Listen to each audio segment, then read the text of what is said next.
என்னங்க அப்படின்னு இவர் வந்து ஒரு ஜென்சி கிட் மாதிரியே பிஹேவ் பண்ணிருக்காரு எங்கள் டைரக்டர். அவரே ஜோக் அடிச்சுட்டு அவரே சிரிக்கிறாரு.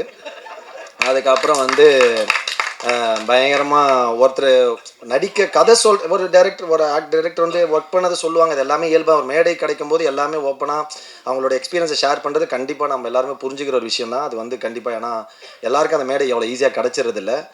பட் அவங்க டப்பிங் எப்படி பண்ணாங்க, டப்பிங் என்ன ட்ரெஸ்ஸில் வந்தாங்க, என்ன செருப்பு போட்டுன்னு வந்தாங்க, இல்லை வந்து ராப்பிடோவில் வந்தாங்களான்லாம் சொல்லியிருந்தார்ல, அதுதான் கொஞ்சம் அதுதான் கொஞ்சம் மக்கள் பிரச்சனை. அதனால ஓகே சாரி சார்.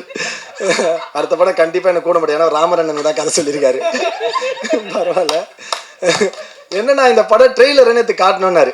நானும் இவரு உட்காந்து பேசியிருந்தோம். என்னண்ணா படம் அண்ணன் வேறு பழைய ஜோக்கா அடிக்கிறாரு. படம் எப்படி வந்திருக்குன்னு தெரியலையே. என்ன வேறு கூப்பிட்டாரு. 10 நாள் டேட்டுன்னாரு. ஒரு 6 நாள்லேயே முடிஞ்சிச்சு கிளம்புங்கன்ட்டாரு. நான் வேறு பல பிளான் வச்சுருந்தேன். என்னென்ன புரியலன்னு அந்த படம் எப்படிண்ணே அப்படின்னா, அதே டவுட் தான்டா எனக்கு அப்படின்னாரு. அதே டவுட் தான்டா எனக்கும், கொஞ்சம் லேட்டாகவே ரிலீஸ் ஆகுது அப்படின்னாரா. உடனே சரி ட்ரெய்லரை போடுவீங்கன்னா எல்லாம் ப்ரிப்பேர் ஆகி ட்ரெய்லர்லாம் உட்காந்துருந்தோம். இவன் ஒரு 5 தடவை அதுக்கு ஏற்ற எப்போவுமே ஒரு சேட்டை பண்ணுறேன்னு டார்ச்சர் பண்ணுவான் இந்த த்ரிகன்னு. ஒரு 4 தடவை ப்ளே பண்ணி ரிவர்ஸ் ஃபஸ்ட்லேருந்து போட்டு ட்ரெய்லர் முடிஞ்சோடனே இவர் உடனே மைண்டு வாய்ஸ் நினச்சி, என்னடா ட்ரெய்லருக்கு நல்லா இருக்க மாதிரி இந்த படம் ஓடிடும் போலி அப்படின்றாரு.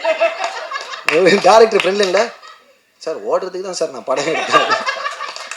இல்லைங்க அப்படிதாங்க எங்களுக்கும் தெரியும், பட் ஒரு சின்ன பயம் தாங்க அப்படின்னும். ஸோ அந்த மாதிரி ரொம்ப ஓப்பனாக ஃப்ராங்காக பேசுகிறவர் எங்கள் அண்ணன். Sarvana Elite Gold and Diamonds, the ultimate destination for exclusive designs.